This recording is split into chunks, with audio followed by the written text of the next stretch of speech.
Yahoo! Hello, hello, hello mga masters and mga ka-G! Ngayon ay January 26 na. At syempre, welcome sa ating All About G Daily Vlogs. Tingnan niyo na si G natin, no? Nagugustuhan niya yung kanyang sunlight exposure. At syempre ngayon ay special day para kay G dahil po dumating na kanyang package. Isang malaking box.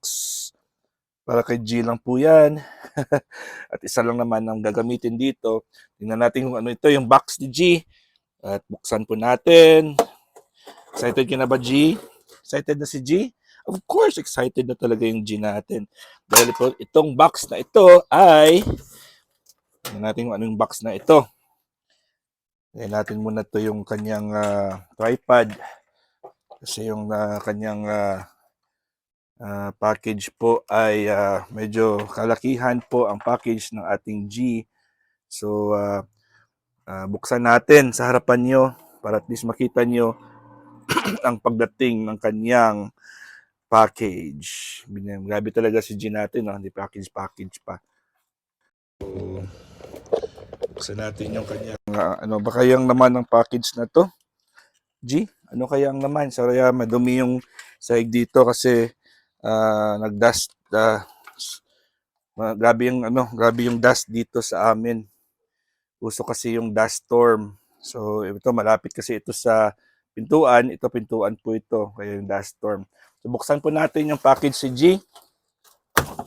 At syempre, ito na ating hinihintay.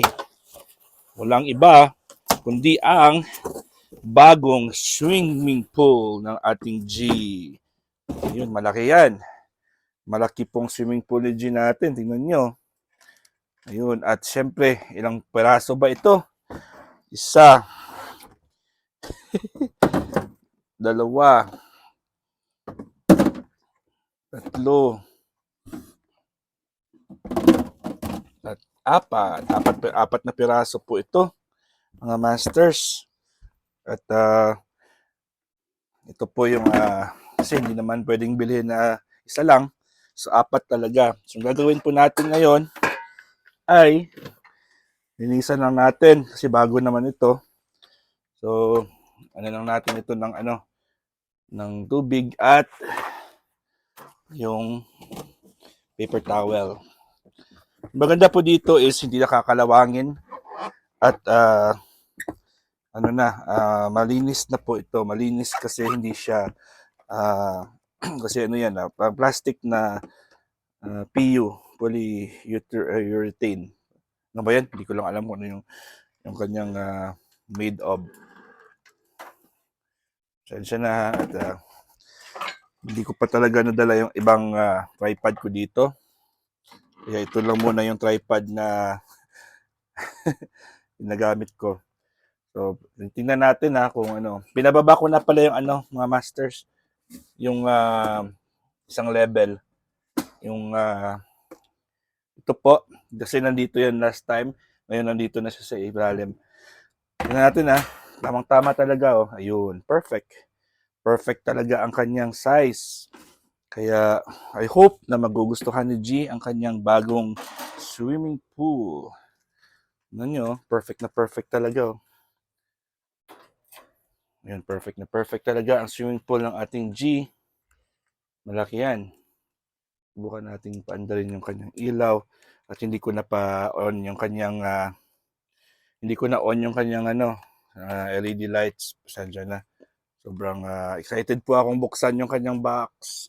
Hindi ko na on yung kanyang LED. Ito po fit na fit talaga Ayan, fit na fit talaga. At hindi na po yan nakakalawangin kasi plastic na po yan. Right, mga masters, at lalagyan lang po natin ng tubig ang kanyang swimming pool. Ang swimming pool ng ating G na kumbaga ay plastic na. So, tingnan natin. At meron na akong tubig na na-prepare. Mas malaki ito compared sa kanyang dati na pool. Kaya mas maraming tubig na po ang kailangan. Ayun, nag-on na rin yung kanyang automatic on na rin ang kanyang wag mo not yet ang kanyang steam. Kanyang ano pala, tawag dito, humidifier. Ito na po. Lagyan na po natin ng tubig ito. At medyo malalim na po ito. 6 feet, 6 inches ata yung kanyang kalaliman. At 20 inches ata ang kanyang haba. Mahaba siya.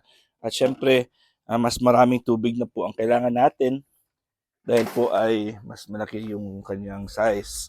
At malaking part ng katawan ni G ang mababasa dito. So, medyo mabigat na siya.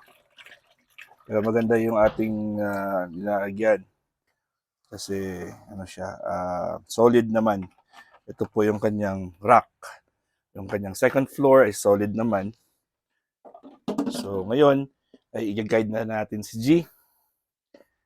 Mainit na tubig yan. I-guide na natin si G. Lagay na po natin siya sa kanyang bagong pool.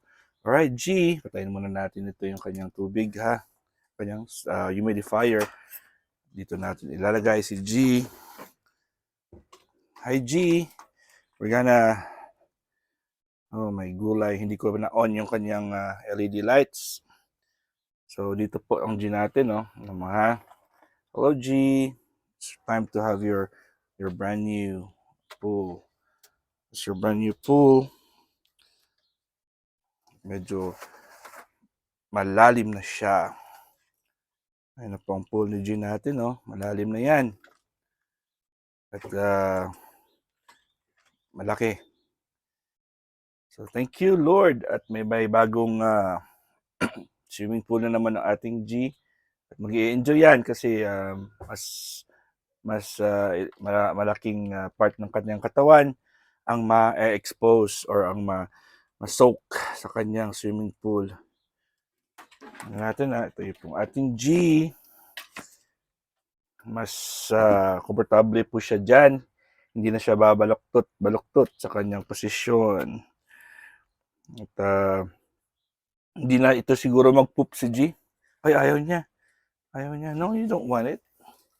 Ayaw ni G, Baka bago lang daw. Ito kasi bukas kasi sa ilalim, gusto niyang gusto ni G natin bumaba.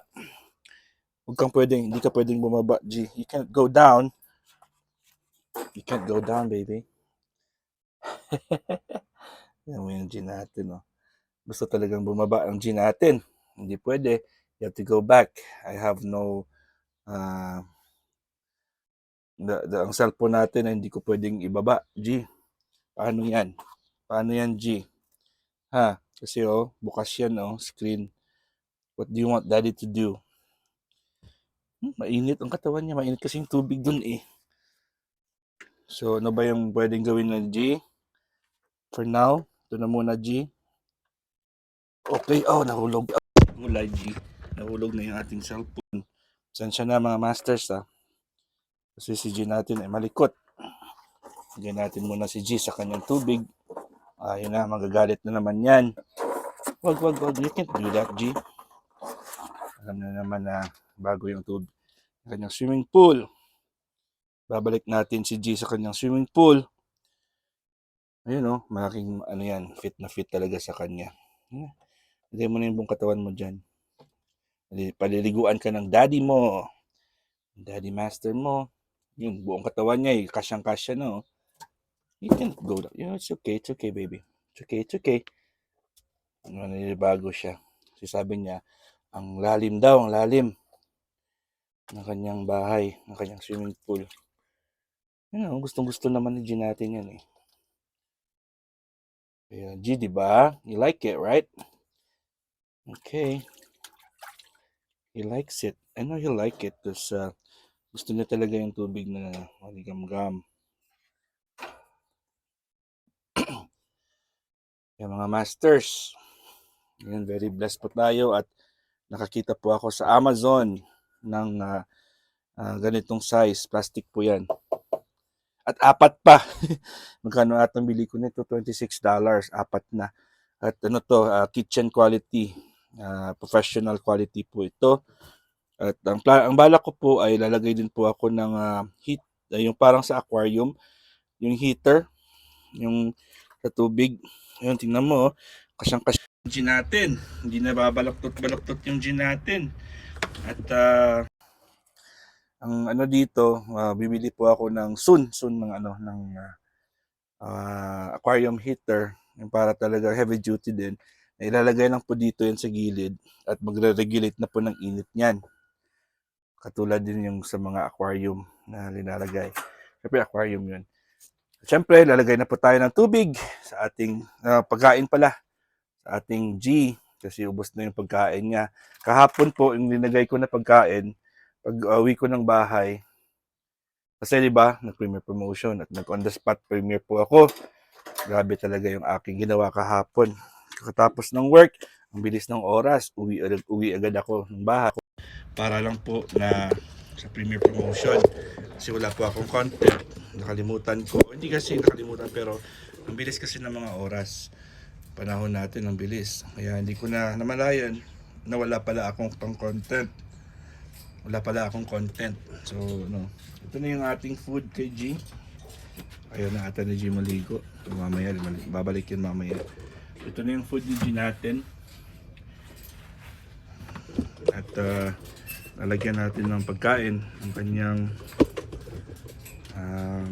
food tray.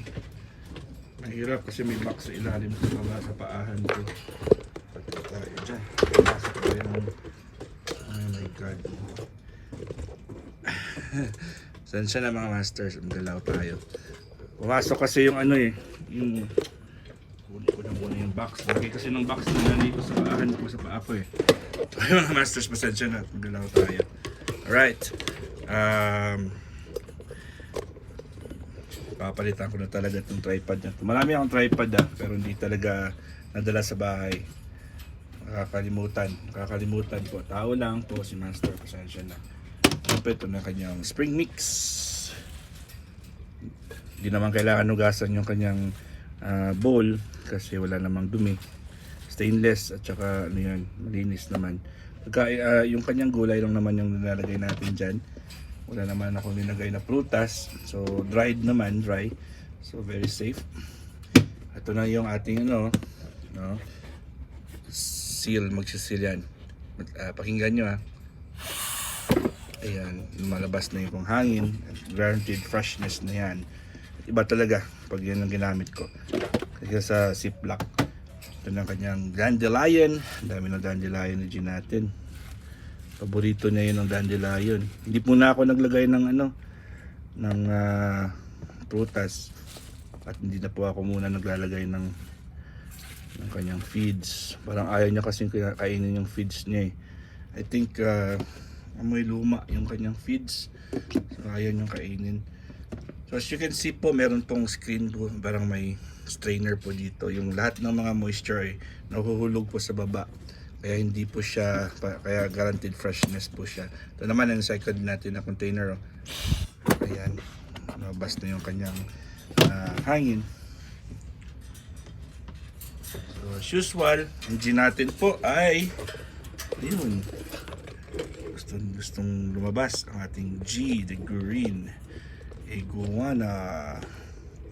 Wala, pasaway talaga ang gin natin.